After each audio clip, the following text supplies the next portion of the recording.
My name is Paul Adams. I'm the Director of the Science Math Education Institute and also Dean of the College of Education. And we welcome you to this event. And this is the first of our season. And after we hear the presentation, share with you some other things. Decided to spend our fall looking at things related to the mind. But one of those minds is something that's very big. I was recently reading in some education journals that they expect virtual reality to grow in education about double its use every year for the foreseeable future. And because that's going to be such a big thing, I thought, well, maybe we should have something here and find out about it. So we asked Robert Moody. He's a professor in the advanced educational programs at Fort Hays State University. And he was gracious enough to kick us off for the start of this new season, as I said, on VR work and AR work. I know he's done some work with CAM students, some other things, as well as a little bit here or there with Google. And with that, I'll say no more. Let's give a warm welcome to Robert Moody.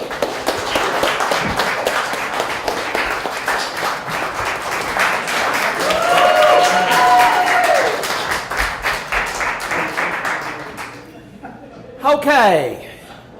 It's the first time I've ever been in a room full of people with alcohol, so that should prove to be interesting maybe later.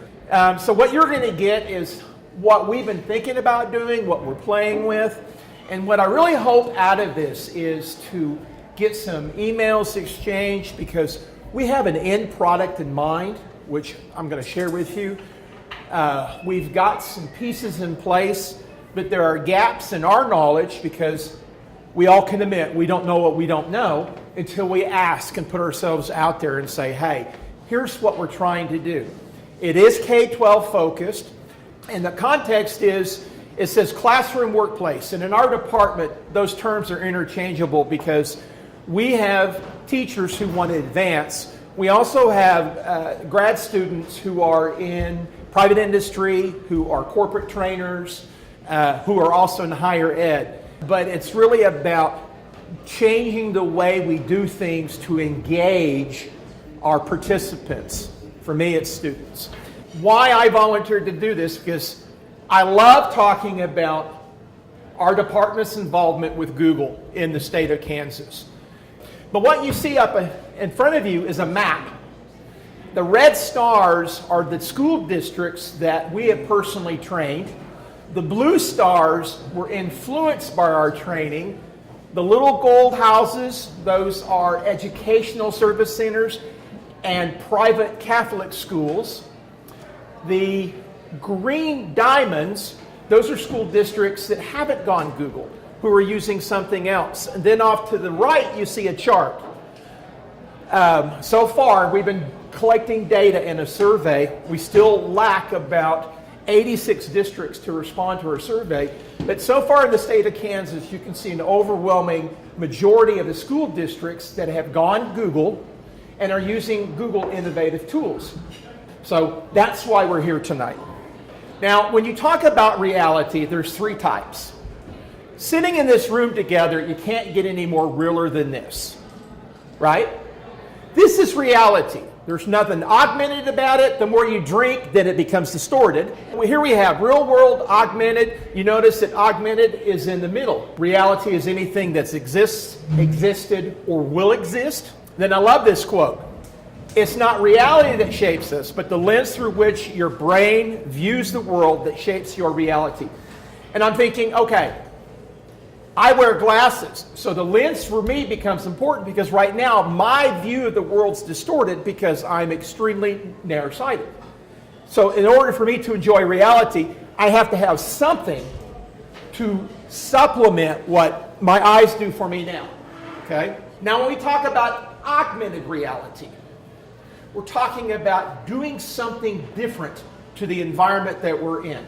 Augmented can be anything live or direct like we're doing right now, but it's primarily changed by computer-driven software. Augmented enhances our version of reality, and everybody's reality can be different. And it also requires some sort of supplemental device. So having said that, I have a video for you, and I want to talk over it a little bit.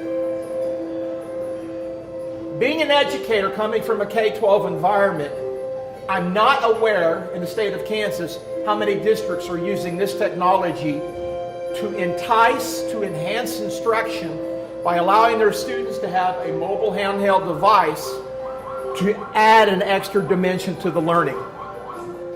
Can you imagine preschoolers looking at books and the animals coming to life?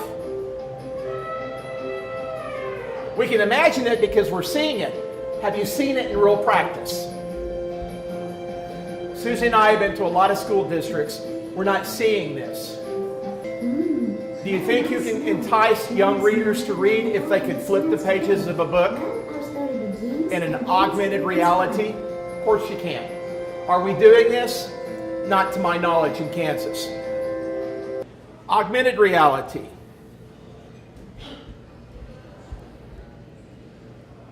Something as simple as a cell phone.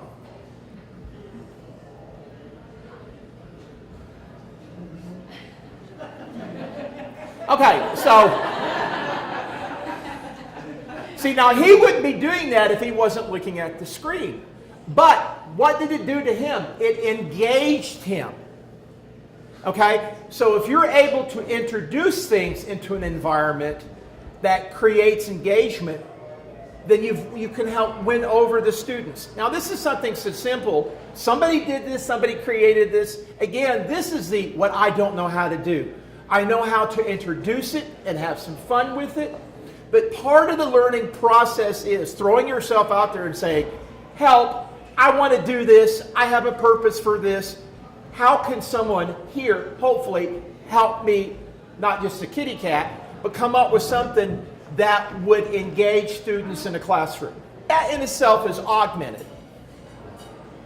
Because something was introduced to this environment, but it took computer software. It took a cell phone. The same thing that I did with my cell phone can be done on an iPad, an iPhone, a tablet, any device that's hooked up. Now we're going to talk about virtual reality. VR. Augmented AR, virtual reality is the VR. Again, it involves computer technology.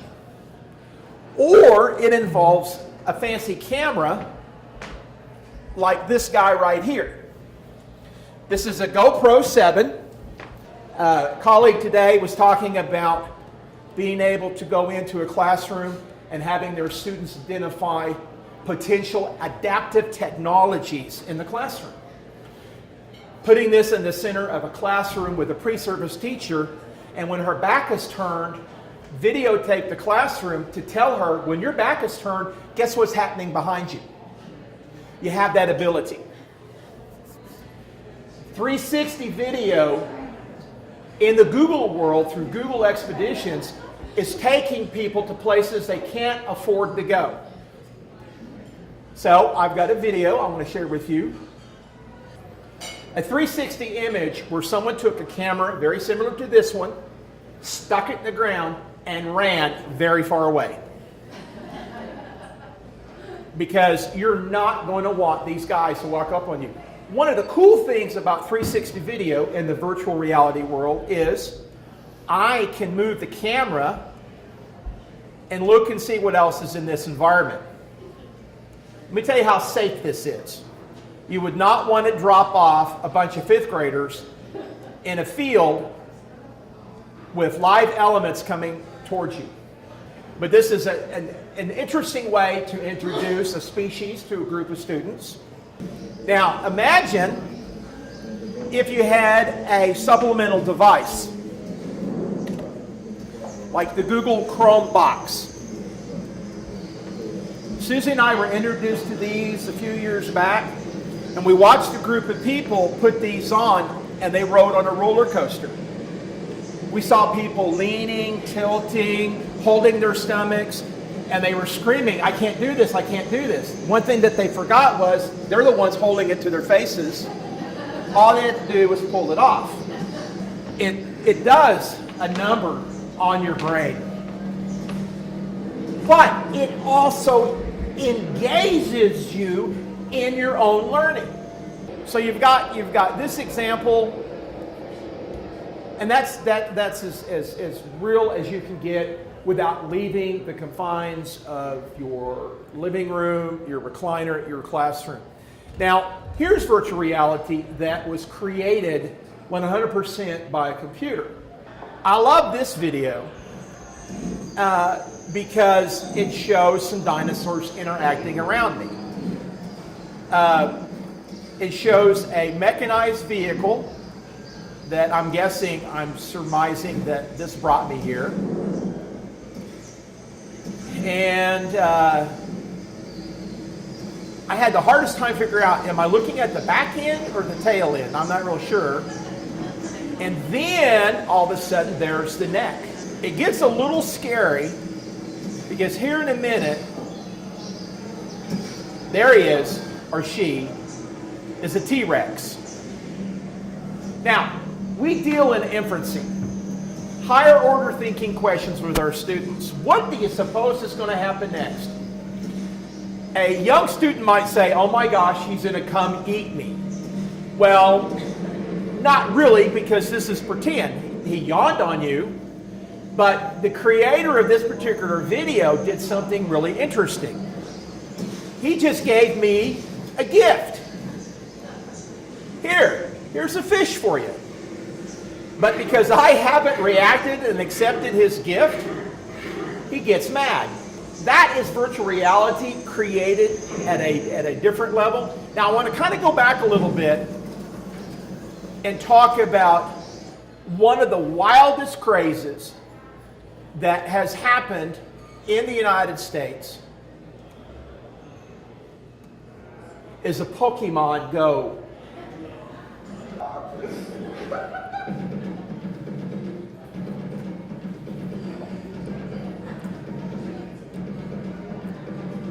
Just got this water turtle.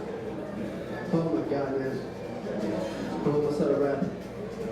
Alright, let's see what we got. Oh my god.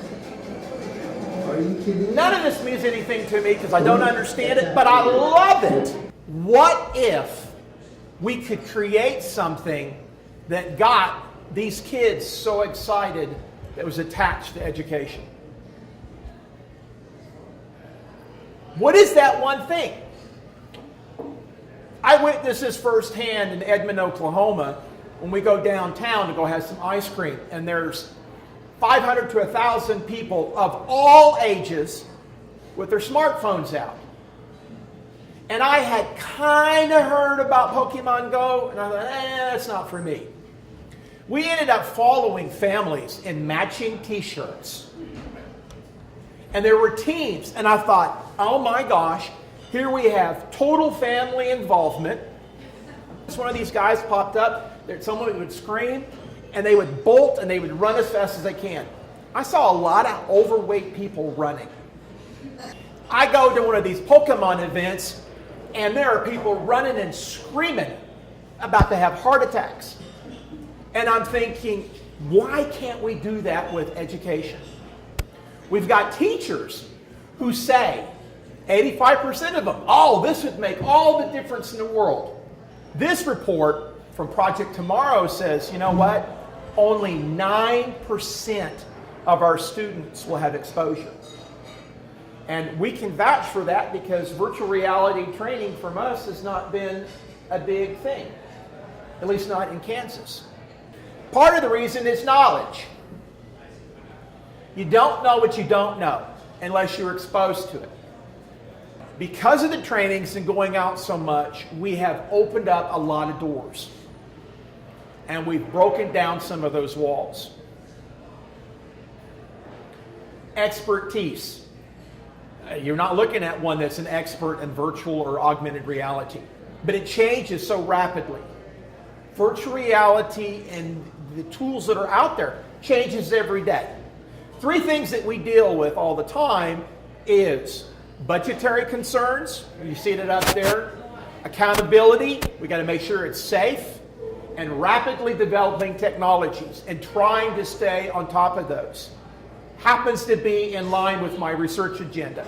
Trying to find tools that can replace costly tools that can engage and enhance support instruction.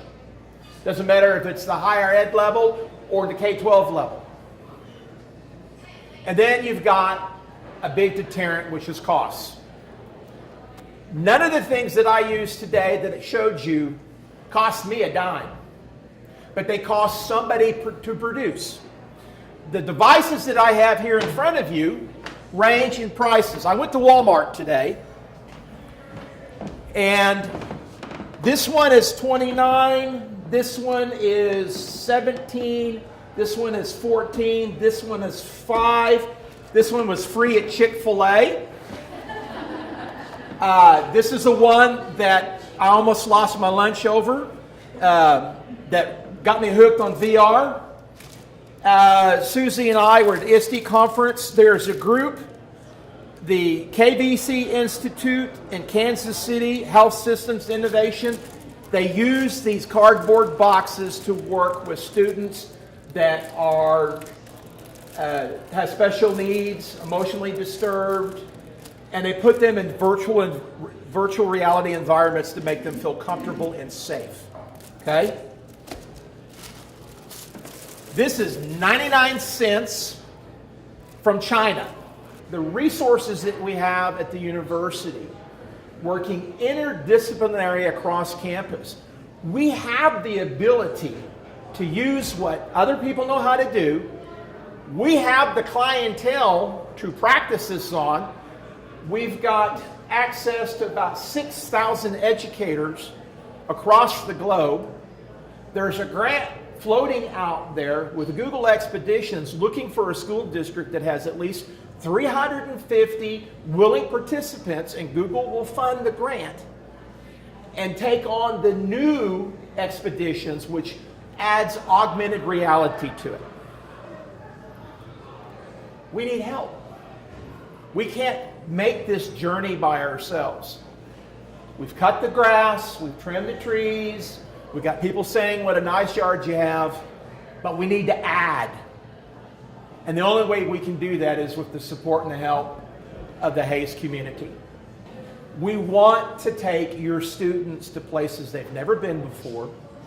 We've got the drive, we've got the desire. We only have a part of the knowledge to do it.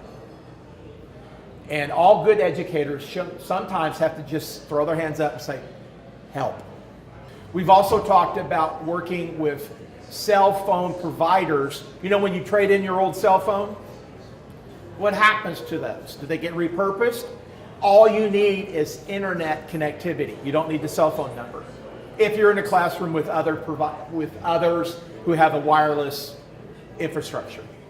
There are so many, there are hundreds of thousands of virtual reality videos and different things. One of the things that I didn't share with you, because I didn't know how much time I would have, is some of the 3D videos. A little circle will appear, especially in expeditions, and you click on the circle and it takes you inside the facility, and then you can wander around, but you're actually, without walking anywhere, it actually kind of propels you through it. If I hadn't been preparing for tonight, and if I didn't have a smartphone, I would not be aware or exposed to some of these really exotic cultural things that's out there. Commissioner Watson, Randy Watson from Department of Ed, numerous times has told us that the number one thing that we're not doing in the state of Kansas is we don't have a full coding process, coding program. It's not really a part of our curriculum.